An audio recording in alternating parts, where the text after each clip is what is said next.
Bonjour Guillaume, merci de ton temps. Nous sommes au FIC aujourd'hui pour parler d'un domaine qui est un petit peu différent, mais plutôt relatif à ton parcours, ton expérience. En fait, je voudrais avoir ton avis, ton feedback sur qu'est-ce qui fait qu'un expert cyber devient ce leader charismatique qui est inspirant pour les autres. Donc voilà, bien sûr, quelques petits mots pour te présenter, même si ce n'est pas tout nécessaire, mais pour autant c'est intéressant. Vas-y Jean, on t'écoute. Oui, leader charismatique, ça fait un peu grand timonier, donc je pense que c'est un peu exagéré, mais c'est vrai que moi, en fait, pour me présenter, je ne vais pas raconter ma vie, ça n'intéresse personne, mais il y a très longtemps, jeune ingénieur, j'avais très envie de faire la cryptographie. Alors, la cryptographie, c'est un truc un peu bizarre, c'est un sport un peu extrême, il n'y a pas grand monde qui le pratique, mais à l'époque, on ne parlait pas de cyber. Et ce qui m'attirait beaucoup là-dedans, c'est cette interface entre des choses théoriques assez poussées en maths, en informatique, et puis des choses très pratiques. Mon premier rapport de stage, c'était implémenter un protocole crypto dans une carte à puce où il y avait une centaine d'octets de RAM. Voilà, pour les jeunes qui nous écoutent, 100 octets de RAM. Hein, j'ai pas oublié un méga ou un giga quelque part. Et en fait, c'est hyper formateur. Et après, tout au long de ma carrière, au sein de l'État, puisque maintenant je suis dans le privé, mais jusqu'à maintenant c'était au sein de l'État, j'ai eu cette chance de pouvoir développer ces questions de sécurité en offensif, en défensif, enfin, en même temps que l'État prenait conscience du fait que le sujet allait devenir absolument majeur. Et tout ça, c'est extrêmement technique. La cryptographie, quand on va regarder, c'est des maths, c'est abscons, c'est tout ce qu'on peut imaginer de pire quelque part en termes de technique. Et en même temps, c'est de l'aventure humaine. Et ça, c'est pas que des mots. C'est de l'aventure humaine, ça veut dire que c'est travailler avec des gens, c'est travailler avec d'autres experts, c'est travailler avec des gens qui ont des qualités différentes. Et ça m'a amené à l'ANSSI, où je suis resté pendant 9 ans. J'ai eu la chance de diriger l'ANSSI pendant 9 ans. Et l'ANSSI, c'est une boîte humaine. Et c'est comme ça que ça fonctionne, l'ANSSI. Une boîte humaine en interne. Et le fait que ce soit des femmes, des hommes qui travaillent ensemble, c'est essentiel.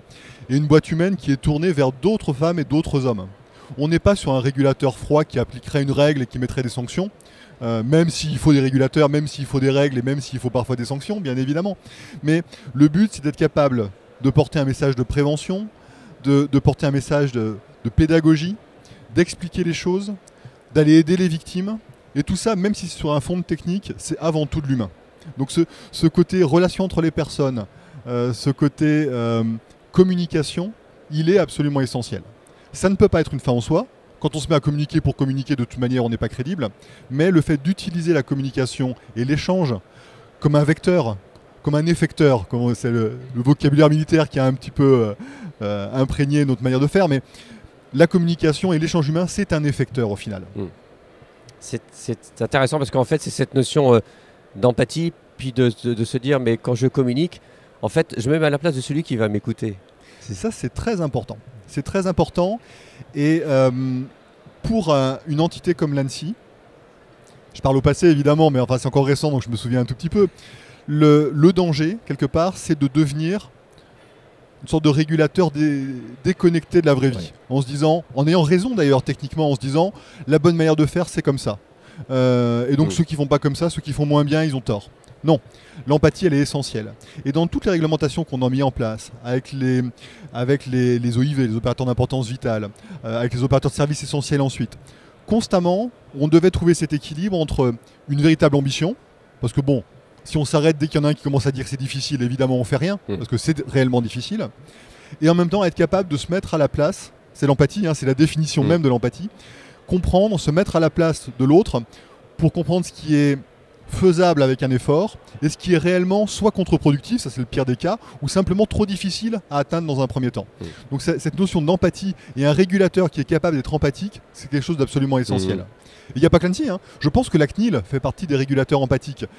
Certains perçoivent parfois la CNIL, le RGPD, tout ça comme de la norme pénible et tout, mais c'est pas vrai. Moi, pour bien connaître la CNIL, je sais très bien que ils cherchent justement à être efficaces, à comprendre les choses et en même temps à garder un niveau d'ambition parce qu'il faut tirer tout ça vers le haut pour se placer dans le temps long.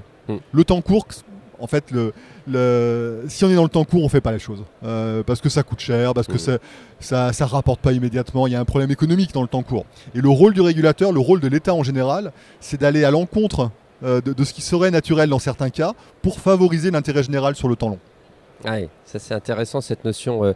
Mais je vais embarquer tous les domaines et tous les avis en fait vers quelque chose. C'est ça cette dimension du leader charismatique qui va inspirer les autres, qui va les aider. Est-ce que dans ton parcours professionnel, ta vie professionnelle, tu as vu des étapes qui t'ont justement permis d'acquérir cette notion de leader charismatique?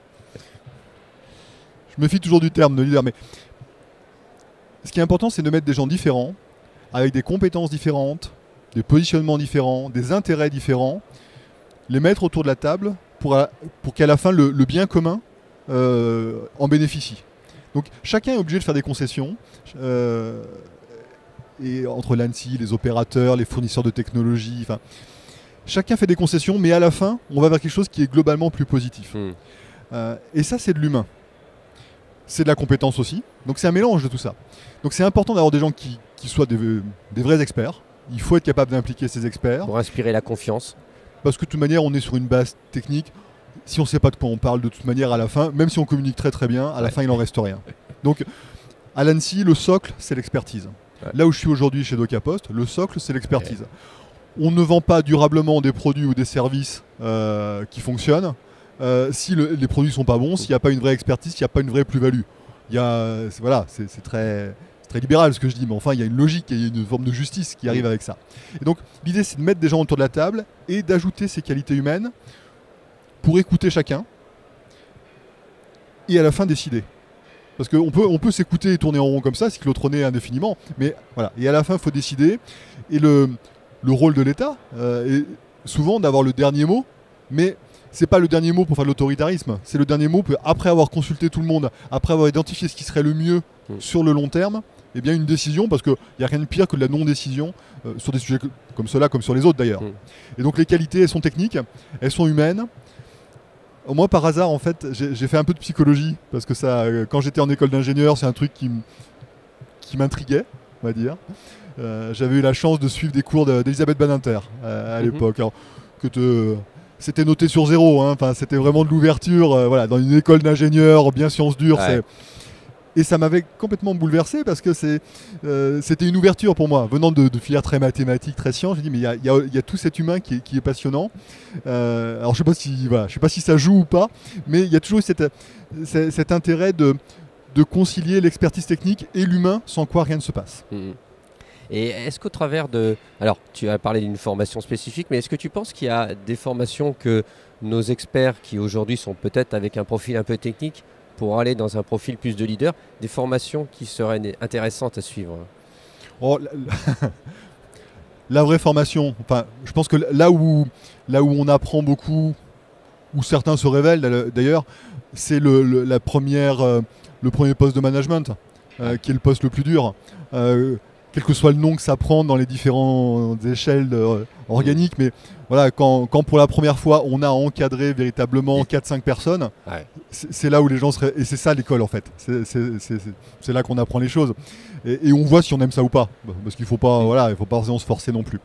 Après, tout ce qui est ouverture, je pense que moi j'ai connu, je vais parler en dinosaure, mais j'ai connu une époque où la formation était quand même très scolaire. C'était très, très carré, surtout en école d'ingénieur.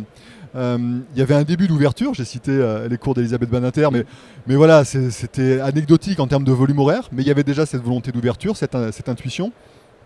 Je pense que les formations modernes, avec beaucoup plus de stages, avec beaucoup plus d'ouverture aux autres, va beaucoup plus dans ce sens-là.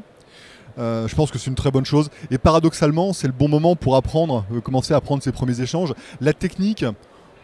On a tout le temps de l'apprendre en fait. C'est pas à l'école qu'il faut forcément l'apprendre. Il faut des bases évidemment, mais je sais pas moi. La cryptographie par exemple, pour rester dans ce qui m'a plu. Quand on fait un master, quelque chose comme ça, même s'il y a une dominante cryptographique et tout ça, on va en faire quelques semaines. On n'apprend pas la crypto en quelques semaines, de même qu'on n'apprend aucune science en quelques semaines. Par contre, le fait de faire des stages, le fait d'aller tester l'entreprise, les administrations, des choses comme ça. Et donc si je devais donner un conseil à des jeunes qui sont encore en formation, c'est évidemment de profiter de ces moments de stage ou d'alternance. L'alternance, une des réussites de l'alternance, c'est ça. C'est de se confronter à la vraie vie et donc à l'humain. et vraiment de profiter de ça pour aller voir, de profiter de ça pour idéalement aller voir à l'étranger également ce qui se fait. On parle beaucoup de souveraineté, mais la souveraineté, c'est pas une fermeture sur soi, bien au contraire, il faut comprendre les autres. Là aussi, ce qu'on se dit sur l'humain, là, sur l'interhumain, ça fonctionne entre les États, ça fonctionne entre les cultures. Et dans le domaine du cyber, encore plus qu'ailleurs. Il faut être capable d'aller... Aujourd'hui, on parle de cloud, on a très peur des GAFAM, on a très peur des Américains, il faut leur parler. Moi, j'ai beaucoup parlé avec les GAFAM quand j'étais à l'Annecy et je le revendique quelque part. Ça ne veut pas dire que j'ai accepté tout ce qu'ils disaient et que je leur ai systématiquement fait plaisir. Mais si on n'est pas capable de comprendre leur logique, ça marche pas non plus. Si on n'est pas capable de parler avec les Russes ou les Chinois, bah bien sûr, on va réussir à se convaincre que c'est des méchants. Et c'est peut-être des méchants d'ailleurs, mais c'est pas la question. Mais là encore, cette espèce d'empathie, cette compréhension culturelle, elle est absolument nécessaire. Donc ça se retrouve un peu à tous les niveaux. Et pour un jeune en formation, en école, s'il y a l'opportunité d'aller aux US ou d'aller en Chine, c'est génial. Il faut y aller au contraire. Ah, c'est cette notion de l'école de la vie en fait. Hein. C'est un peu l'école de la vie. La chance que l'on a parfois de rencontrer des personnes qui vont nous aider ou nous inspirer ou nous donner une ouverture d'esprit. Mais la chance, ça se provoque. Très juste, exactement. J'en parlais justement avec Thierry Olivier un petit peu avant.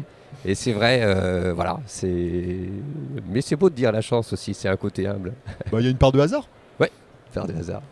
Merci beaucoup Guillaume, c'est super sympa d'avoir partagé ton expérience avec nous et de donner un peu des ouvertures et une direction pour l'ensemble de notre communauté. Merci Guillaume. Merci, à bientôt.